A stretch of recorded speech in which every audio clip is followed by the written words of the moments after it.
उपयोग की बात कोई नहीं बताएगा, वो मैं बता रहा हूं, कोई नहीं बताएगा।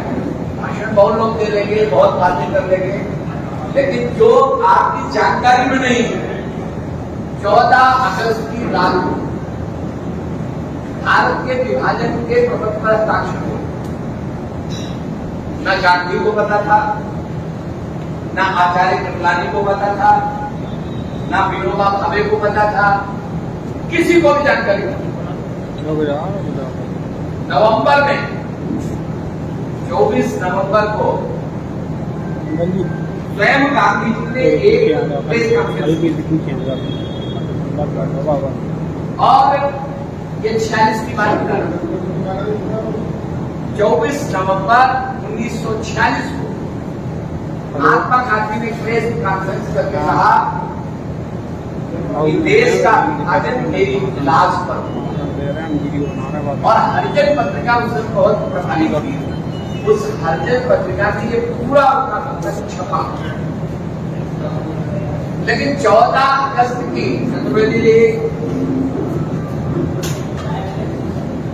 14 अगस्त को रात में बिना किसी से बात किए, नेहरू जी उस समय भी प्रधानमंत्री थे, ये जानकारी नहीं होगी क्योंकि वो पहले ही होगी, 1946 में ही प्रधानमंत्री हो गए। उन्होंने जो दस्तखत किए वो डॉक्यूमेंट आपको उपलब्ध नहीं होगा, लेकिन हम लोग लेखक हैं तो कहीं कहीं से मार लेते हैं।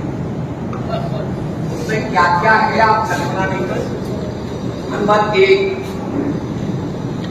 ये स्वतंत्रता पर हस्ताक्षर नहीं हुए, बल्कि सत्ता के हस्तांतरण पर हस्ताक्षर हुए, और हमेशा के लिए नहीं हुए। ये केवल 2047 तक के लिए हुए, 100 वर्ष। अब उसमें क्या लिखा हुआ था?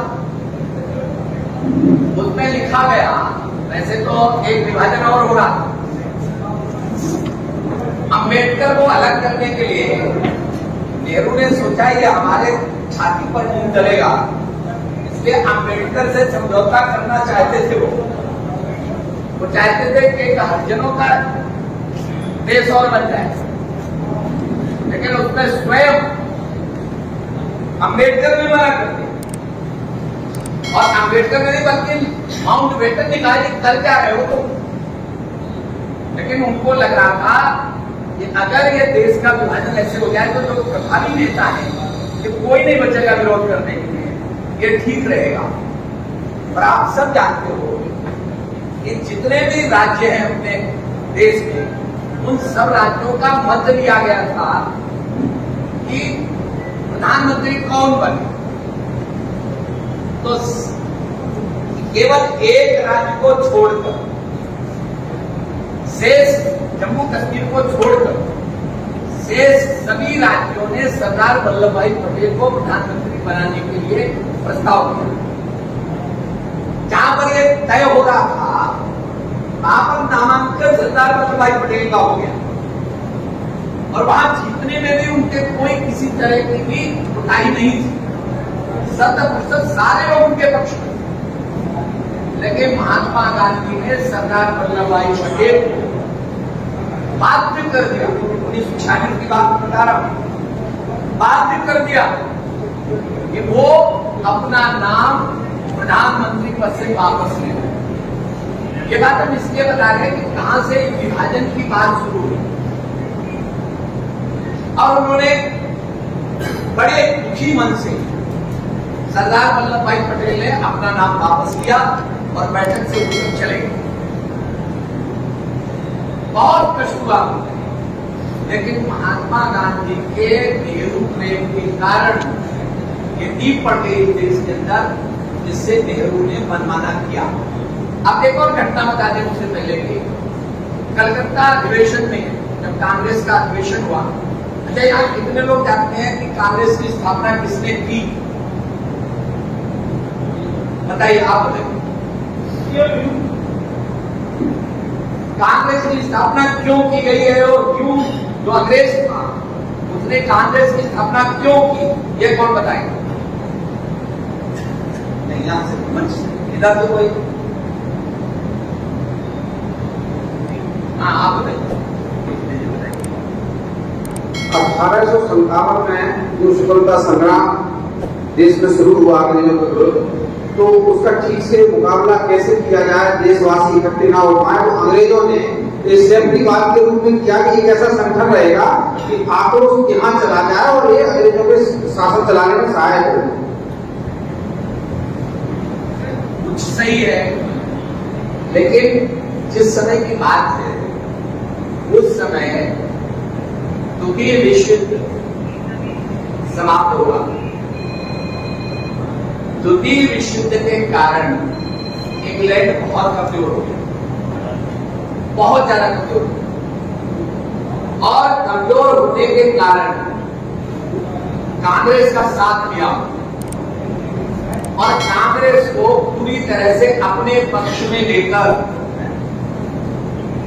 केवल कांग्रेस उनका एक ऐसा मंच बन जाए जहां लोग अपनी भड़ास निकाल लें, और गांधी को उन्होंने कर दिया आगे।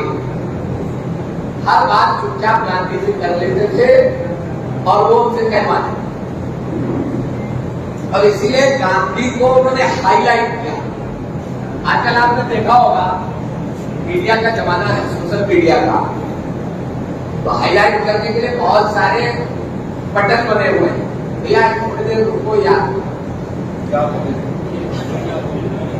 बटन बने हुए हैं। एक एक व्यक्ति 20-25 लाख रुपए महीने उठाता है, इतना उसमें मीडिया से मिलता है, मालूम है ना। छोटी छोटी वीडियो बन रही है आजकल, तो उसका ट्रेंड इतना भयंकर है। पॉपुलर होने के लिए लोगों में कैसे प्रतिष्ठा बढ़े, ये पूरा काम अंग्रेजों ने गांधी जी के लिए किया, और गांधी जी को इतना पुश कर दिया कि गांधी जी की बात भारत में महत्वपूर्ण हो गई। इसलिए जब भी कोई बात करना होता था तो गांधी जी को बुला लेते।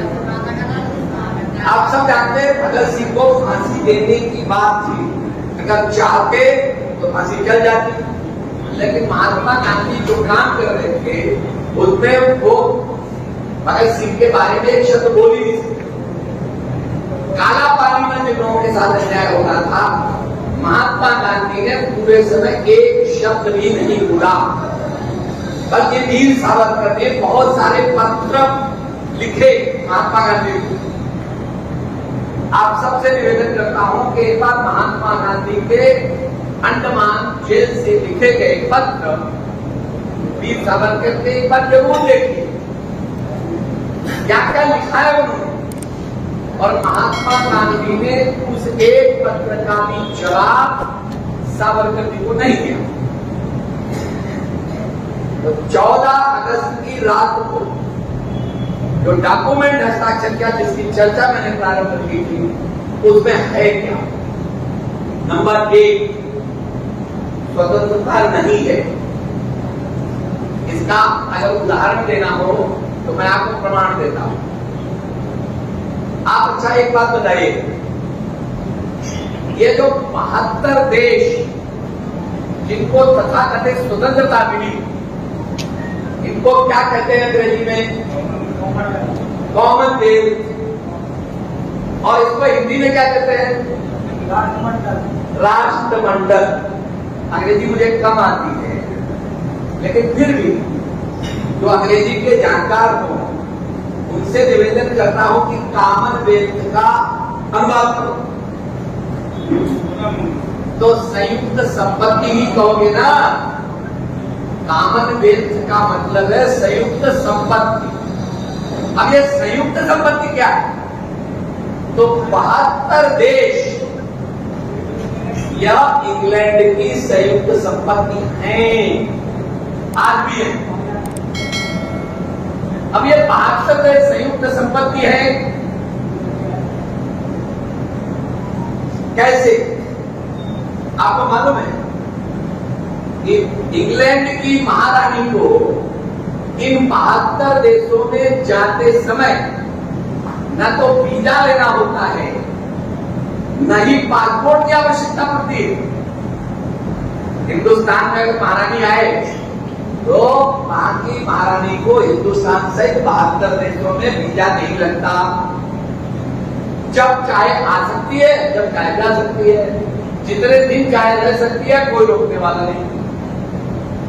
क्यों भैया? कौन सा नियम है? विदेशी कोई धरती पर अगर उतरेगा तो नियम तो वीजा लेना पड़ेगा। आपका प्रधानमंत्री, आपका राष्ट्रपति अगर इंग्लैंड जाएगा तो उसे वीजा और पासपोर्ट प्रयोग करना होगा। अगर वहां की महारानी यहां आई और आपका राष्ट्रपति यहाँ है, वो राष्ट्रपति प्रथम नागरिक नहीं है तब तक जब तक महारानी यहाँ है। प्रणब मुखर्जी जब यहाँ पर राष्ट्रपति थे, उस समय महारानी आई, उस समय का कार्ड निकाल के देख लीजिए, आपको नेट पर मिल सकता है। उसमें पहले नंबर पर महारानी का नाम लिखा हुआ है और दूसरे नंबर पर प्रणब मुखर्जी का नाम लिखा हुआ है। 21 लोगों की सलामी केवल राष्ट्रपति को दी जाती है। जी नहीं, एक और है जिसे दी जाती है, वो इंग्लैंड की महारानी है। वो अगर भारत की धरती पर उतरेगी तो उसे 21 लोगों की सलामी मिलेगी। क्यों? वो प्रथम नागरिक है। और उसमें व्यवस्था क्या है? 126 कंपनियां उस समय इस देश के अंदर इंग्लैंड की काम कर रही थी। ईस्ट इंडिया कंपनी का नाम बदल दिया गया था। 126 व्यापारिक कंपनियां आज भी यथावत बिना व्यवधान के आपके देश के अंदर व्यापार कर रही है। 126 में एक भी कंपनी को आप रोक नहीं पाएंगे, न रोक सकते। उदाहरण देना हो, आप स्टेशन जाते हो तो आपने किताबों की दुकान देखी होगी, A.H. व्हीलर। जरा नेट पर निकाल के आप सब नेट चलाते हो, A.H. व्हीलर लिखे कौन था, तो आपको पता चल जाएगा A.H. व्हीलर इंग्लैंड सेना का एक सैनिक अधिकारी था, जिसने 50,000 से ऊपर लोगों को कानपुर के आर पार पूरे बच्चों का कत्ल किया, मरवाया। उस A.H. व्हीलर के सम्मान में जिस कंपनी का गठन हुआ, वो कंपनी आपकी छाती पर आज भी घूम रही है। उसे कोई स्टेशन से हटा नहीं सकता, उसका कोई टेंडर नहीं होता, उसका रिन्यूअल नहीं होता, कुछ नहीं होता। अंग्रेजों ने जितने भी भवन बनाए या अंग्रेजों के नाम पर जितने भी भवनों के नाम हैं या पथों के नाम है, ये रास्तों के नाम, आप उसमें आज भी परिवर्तन नहीं कर सकते। गवर्नमेंट में उदाहरण देना हो, अपनी सरकार ने किंग जॉर्ज मेडिकल कॉलेज का नाम बदला। किंग जॉर्ज मेडिकल कॉलेज का नाम हमारी सरकार ने बदला। विश्वविद्यालय बनाया लेकिन नाम दूसरा रख दिया। आपको आश्चर्य होगा, हम लोगों को भी किंग जॉर्ज मेडिकल कॉलेज का नाम किंग जॉर्ज हटाया था, वो फिर से उसे खोलना पड़ा। क्योंकि जो अनुबंध है, जो टीटी है, जिसपे हस्ताक्षर हुए हैं, उसमें ये लिखा हुआ है आपकी जितनी भी भवन है अंग्रेजों के दिए हुए, उन सबका वार्षिक शुल्क जाएगा, जाता है। यही गोपनीयता की शपथ हम लोग गोपनीयता की शपथ यही है, या हम उसको कह नहीं सकते, लेकिन हम चूंकि मुक्त है तो कह सकते। अगली बात, सुभाष चंद्र बोस कहीं भी दुनिया के अंदर मिलेंगे, जिंदा या मुर्दा, अंग्रेजों को सौंपे जाएंगे। इसीलिए सुभाष चंद्र बोस जिंदा रहे होंगे तो भी वो भारत में प्रकट नहीं हुए। आज तक उनकी कहानियां चल रही हैं। ये सारे हस्ताक्षर रात में हुए। हाँ, ये जरूर है कि महात्मा गांधी इसमें शामिल नहीं थे, ये जरूर है इसमें आचार्य कृपलानी शामिल नहीं थे, ये जरूर है कि इसमें विनोबा भावे शामिल नहीं थे। और इसका प्रमाण ये है कि स्वयं 14 अगस्त के बाद जितने भी स्वतंत्रता के कार्यक्रम हुए, ये तीनों मूर्तियां उसमें कहीं शामिल नहीं हुई। मना कर दिया, बहुत मनाया गया, नहीं आए वो। और महात्मा गांधी ने वो एक प्रेस नोट जारी करके कहा, जिस स्वतंत्रता पर हम जश्न मना रहे हैं, ये मेरी स्वतंत्रता नहीं है, ये स्वतंत्रता मेरी नहीं है, मैं इसको नहीं मानता। ये सत्ता के लालच में किया गया समझौता है जो मुझे किसी तरह स्वीकार नहीं। लेकिन जो इसके बाद हुआ, तय ये हुआ था कि वहां से ये विषय बहुत लंबा है, उसको यही छोड़ते हैं। आप समझ लीजिए कि सत्ता के नशे या सत्ता के लिए लालच नेहरू ने इस देश को, इस देश की जनता को या की भावनाओं को रातों रात, क्या कहें, वो तो जैसे थे, आपने वो चित्र देख रहे हो, इतनी चर्चा में नहीं करना चाहता, लेकिन सब जानते हैं। हम तो बहुत सी, एक तो फ्रीडम एट मिडनाइट एक पुस्तक है, कभी मिल जाए तो आप इसको देख लीजिएगा, फ्रीडम एट मिडनाइट। एक पुस्तक है गद्दार, एक पुस्तक है स्वतंत्रता आधी रात में, ऐसा कुछ है। एक पुस्तक है सैयाद सुमानी की, वो बहुत बढ़िया पुस्तक है। एक गुरदत्त की पुस्तक है। ये सब पुस्तकें देख करके एक बात आप देखिए, दशा क्या थी। दशा ये थी कि तय हुआ कि जो 2 करोड़ के लगभग मुसलमान हिंदुस्तान में थे और 2 करोड़ के लगभग हिंदू ये पाकिस्तान में, तो तय हुआ कि पाकिस्तान के हिंदू यहाँ आ जाएंगे और यहाँ के मुसलमान वहां चले गए। आप कल्पना करो, अगर ये सारे मुसलमान चले गए होते तो आज जिस संकट को ये हिंदुस्तान झेल रहा है, वो झेलता क्या? अब समझौता हुआ, हस्ताक्षर हुए, इसके बाद भी ये नहीं हुआ। वहां से तो 2 करोड़ से 1.5 लाख के आसपास हिंदू वहां बचे, उनकी लड़कियां उठा ली जा रही, बाकी सब जो हो रहा है आप पढ़ते हो, उसको बताने की आवश्यकता नहीं। और हिंदुस्तान में 2 करोड़ के 20 करोड़ के भी ऊपर निकल गए, 30 करोड़ के आसपास संख्या आंकी जा रही है, प्रतिदिन संख्या बढ़ रही है। और जिस तरह का माहौल बन रहा है, अगर हिंदुस्तान में मोदी की सरकार ना होती, आपकी सरकार ना होती, तो जो दशा पाकिस्तान में है, जो दशा कश्मीर में हुई, वही दशा यहाँ भी होती। और अगर ऐसा कभी हो गया तो ये होगा, कोई रोक नहीं सकता। पक्का जंग, कोई बचेगा नहीं, कोई नहीं बचेगा। ये मैं बहुत वर्षों से बोल रहा हूं। मैंने तो ये किताब लिखी है,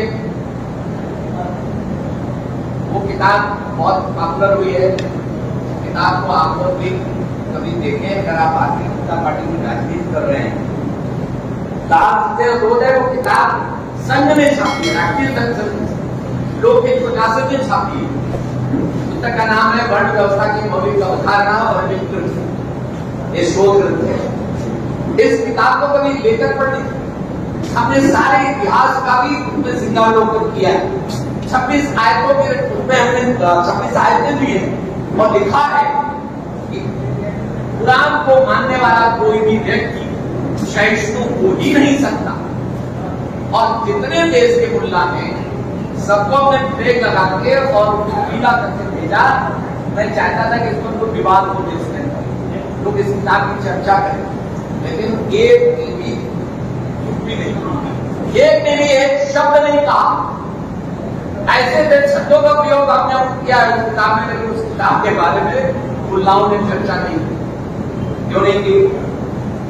क्योंकि उसमें लिखा हुआ सूरा नंबर इतना, आयत नंबर इतने पर यह लिखा है। सूरा नंबर इतना, आयत नंबर इतना लिखा है। 4 बार कुरान को पढ़ करके मैंने उसे एक बार नहीं, और जहां समझ नहीं, वहां मुल्लाओं से बातचीत की है, बहुत बात करने के बाद उसको लिखा है। अब वहां से सारे खत्म हो गए, यहाँ पर बढ़ गए। आगे आने वाला क्या संकट है आपके सामने। और विभाजन की विभीषिका केवल 4 लाइनों में मैं दे रहा हूं, आप समझ जाएंगे कि इस देश के अंदर हुआ क्या। मेरी एक कविता है बहुत लंबी, उसके केवल एक खंड को मैं दे रहा हूं। अगणित भावों से क्षत विक्षत मां बिलक रही आवाज सुनो, विस्फारित नेत्र निहार रही बहरे हुए हिमराज सुनो। विश्वास किया था बापू ने, हम अंग नहीं करने देंगे, तन मेरा चाहे बने लाश, पर देश नहीं बढ़ने देंगे। पर बोलो कौन व्यवस्था थी जो देश सहज ही बांट दिया? माता के अंग भंग करके उसका स्वरूप ही छाट दिया। क्यों नाक रगड़कर चिन्ना को महिमा से मंडित कर डाला? कायदे आजम कहकर उसको क्यों घर में ही गुजर पाला? फिर पाक परस्ती की खातिर भारत को क्यों बर्बाद किया? 55 करोड़ अनुदान राशि घोषित कर भोग आजादी किया। माता रानी ने जबरन 55 करोड़ दिलाए, ऐसा नहीं था उसके पास। 55 करोड़ तो में बहुत होते थे। 55 करोड़ अनुदान राशि घोषित कर भोग आजादी किया। क्या क्यों भरत वंश के लालों का सामूहिक नरसंहार हुआ? नापाक पाक की धरती पर क्यों बहनों से व्यभिचार हुआ? क्यों हरण हुआ अबलाओं का? अस्मिता हुई क्यों तार तार? क्यों लाशों के ढेरों पर बैठी ममता हुई जात जात?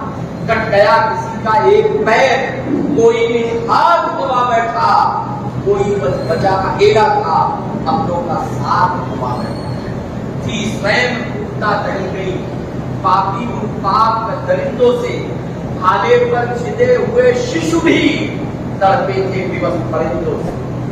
उनकी शोणित धाराओं से रावी का पानी लाल हुआ, हो गई लाल सतलज चिनाब, घायल माता का हाल हुआ। पर जो ही भारत में उन्हें, पर जो ही भारत वीरों ने आगे बढ़कर कार्य किया, धमकी की मानवेड़ियों से क्यों मतलब को बाहर किया? जैसे ही हिंदुस्तान में मारकाट शुरू हुई, वहां से गाड़ी पूरी ट्रेनें रास्ते पे रोक करके कत्लेआम करके पूरी गाड़ी में केवल लाशें भर के और उस पर चिपका दिया जाता था भारत के लिए सौगात। लड़कियों को उतार दिया जाता था। एक लड़की के साथ 100 लोग, 150 लोगों ने बलात्कार किया। बहुत सारी पुस्तकों में लिखा है। गोडसे का बयान पढ़ लीजिए मेरे मित्रों, एक बार गोडसे का बयान कोर्ट में उन्होंने दिया है। गोडसे का बयान पहले प्रतिबंधित था बयान, अब गोडसे का बयान प्रतिबंधित नहीं। उसके भाई की भी गांधी बच्चों, गांधी बद और मैं, ये पुस्तकें तो उपलब्ध है, आप आपको देख लीजिए। कोर्ट में दिया गया बयान एक बार अगर पढ़ लेंगे तो आपके आंखें खुलेंगे। महात्मा गांधी का वध ऐसे नहीं किया, वध शब्द प्रयोग हुआ है, हत्या नहीं, वध तो किसी जानवर का किया जाता, किसी व्यक्ति का वध नहीं होता, व्यक्ति की हत्या होती। महात्मा गांधी को उसने व्यक्ति भी नहीं माना। क्यों नहीं माना? उसके कारण दिया है उसको। क्या आवश्यकता थी? जैसे ही हिंदुस्तान में लोग खड़े हुए, वैसे ही आपने कह दिया कि हम पाकिस्तान चले जाएंगे अगर ये रोका नहीं गया तो सारे मुसलमानों को जाने से रोक दिया गया, उनको संरक्षण दे दिया गया। और जितने भी हिंदू थे जो वहां से आए थे, वो यहाँ मस्जिदों में जहां रुके हुए थे या शत्रु संपत्ति में रुके हुए थे, रात को बरसते पानी में महात्मा गांधी के आदेश पर रात को बरसते पानी में अपने छोटे छोटे बच्चों को लिए हुए और सबको उसे निकाल दिया गया। तड़पते रहे वो लोग, उनको रहने की जगह भी नहीं गई। और जितने भी मुसलमान थे उनको महात्मा गांधी के निर्देश पर पूरी तरह से संरक्षण दिया। काश ऐसा न हुआ।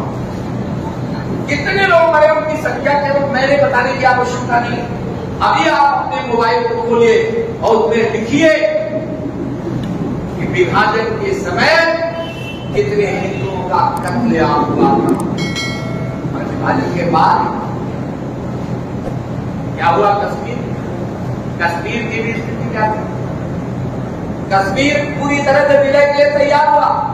वहां के महाराजा ने दस्तखत कर दिए, लेकिन कवायदों के माध्यम से एक छद्म युद्ध छेड़ दिया गया, आक्रमण हुआ और वो कह रहे थे आप जाके दिल्ली में लंच करेंगे, वहां से चलते चले आए। बार बार पटेल कहते रहे ये अनुमति मिलनी चाहिए, यहाँ से सेना जानी चाहिए। जब पूरा दबाव हो गया तब जाकर के यहाँ से सेना गई, सेना ने लड़ा, लड़के लाहौर तक पहुंच गए। लेकिन बाहर हमारे नेता लाहौर तक पहुंचने के बाद कोई रोकने की आवश्यकता नहीं थी, पटेल ने बहुत रोका, लेकिन सिद्धराम व्यक्ति संयुक्त राष्ट्र संघ में एप्लीकेशन लगाने तुरंत ही ऊपर होना चाहिए। संयुक्त राष्ट्र संघ में ये मामला चला गया। संयुक्त राष्ट्र संघ में अगर ना गया होता तो अब तक जो गुलाम कश्मीर है, जिसको वो आजाद कश्मीर कहते हैं, वो सारा का सारा हिंदुस्तान में आ गया, क्योंकि हमारे जगह जबरन उन्होंने कब्जा कर दिया। अब चुपचाप बैठे रहे। विभाजन की ब्रिटिश का यही तात्पर्य है कि 14 अगस्त वास्तव में काला दिवस है। और आपको जानकारी है कौन, 16 तारीख को जवाहरलाल नेहरू ने ध्वज फहराया काफिले, 16 अगस्त, 14 को नहीं, 15 को नहीं। पहला झंडा फहरा वो 16 अगस्त को फहरा, फिर 15 अगस्त को हो गया, क्योंकि द्वितीय विश्व युद्ध में मित्र देशों की सेनाएं 15 अगस्त को विजयी हुई। उसको स्मृति को अमर करने के लिए 15 अगस्त तिथि निश्चित की गई अंग्रेजों के निर्देश पर, और वो तय। अब आप कल्पना करिए कि विभाजन में कितने लोग, हमारे अनेक वीरों ने अपनी बलिदान दिए स्वतंत्रता के लिए, लेकिन स्वतंत्रता के तथा कथित स्वतंत्रता, मैं इनको स्वतंत्रता नहीं कहता, स्वतंत्रता के बाद एक गीत इस देश से गूंजने लगा, दे दी हमें आजादी बिना खड्ग बिना ढाल। अब मैंने जब ये पढ़ा, आपने देखा होगा जब बोल अखबार निकालते थे, 1 वर्ष तक इस पर हमने कलम चलाई, 1 वर्ष तक मैंने इस पर लिखा, और उसकी हेडिंग होती थी, बिना ढाल तलवार मिली आजादी कैसे करें, बलिदानों से ही आजादी पाई थी। ये 2 लाइन, एक लाइन नीचे ऊपर होती थी, एक लाइन नीचे होती थी, पूरा पेज भरा हुआ। अब आप कल्पना करिए कि लाखों लोग मरे, देश का विभाजन संप्रदाय के आधार पर हुआ, लेकिन इसके बाद भी वही जो दर्द हमारा था 1947 में, वो दर्द आज भी हम झेल रहे हैं। और किसके कारण झेल रहे हैं? यही याद करने के लिए आप 14 अगस्त का ये विभाजन की विभीषिका का कार्यक्रम है। इसके कौन अपराधी हैं? जिन अपराधियों की वजह से, जिन अपराधियों के कारण ये देश आज फिर से विभाजन के मुहाने पर खड़ा है, वो कौन लोग हैं? आज लोग इस तरह की भूमिका बोलते हैं। एक बात ध्यान रखिए, मैं अक्सर इस बात को कहता हूं, जब अच्छाई सक्रिय नहीं रहती, सजग नहीं रहती, गतिशील नहीं रहती, तब बुराई विजयी होती। अच्छा बताओ, राक्षसों का राज रहा कि नहीं रहा? आज वो भाजपा को राज में एक चैनल पर था, रास्ते में चलते चलते मुझे चैनल ने संपर्क किया कि आपको सुनना है। तो मैंने कहा भाई मैं तो यात्रा में हूँ। बोले आप फोनो देखिए, मैं चलो फोनो लगा दी। तो फोनो में यही बात हो रही थी कि कल शायद सुरजेवाला ने कहा कि बीजेपी के लोग राक्षस हैं। तो एक मोहतरमा कोई बोल रही थी, जब वो बोल चुकी है मैंने कहा मोहतरमा जरा पढ़ लो, राक्षस कहते हैं। एक लाइन में मैं कहता हूं कि जो अपने लिए जीते और अपने लिए दूसरे के अधिकार को समाप्त करते हैं, अपने लिए, केवल अपने लिए, उसके लिए उन्हें जो करना पड़ता है वो करते हैं, अन्याय अत्याचार को पराकाष्ठा कर देते हैं, वही ना होते हैं राक्षस। और तुमने तो गायों पर गोलियां चलवाई, तुमने तो संतों पर गोलियां चलवाई, तुमने तो देश के संविधान को फाड़ डाला। अनेक ऐसे हमने उदाहरण दिए। मैंने कहा मोहतरमा, कम से कम सूद तो छलनी न बोले जिसमें बात कर सोचिए, तुम क्या बोलोगे? कुल मिलाकर के मेरे मित्रों, मैं केवल एक बात कहना चाहता हूं, अगर हम बहुत सक्रिय और सजग नहीं रहे तो देश ज्वालामुखी पर और नितांत आवश्यकता है भारतीय जनता पार्टी के सत्ता में आने की, अन्यथा ये जितने आएंगे जैसे बाकी देशों से सब खत्म हो गए, ईरान आलियान खत्म हो गया, इंडोनेशिया अभी राजकुमारी ने फिर से इंस्टीट्यूट बनाया, वो अलग विषय है, लेकिन आपका गांधारी को जहां से विवाह करके लाए थे वो गांधार अफगानिस्तान हो गया। कुल मिलाकर के म्यांमार बर्मा म्यांमार, आप देखिए ना आसपास क्या स्थिति है। और एक बात जान लीजिए, मैं अब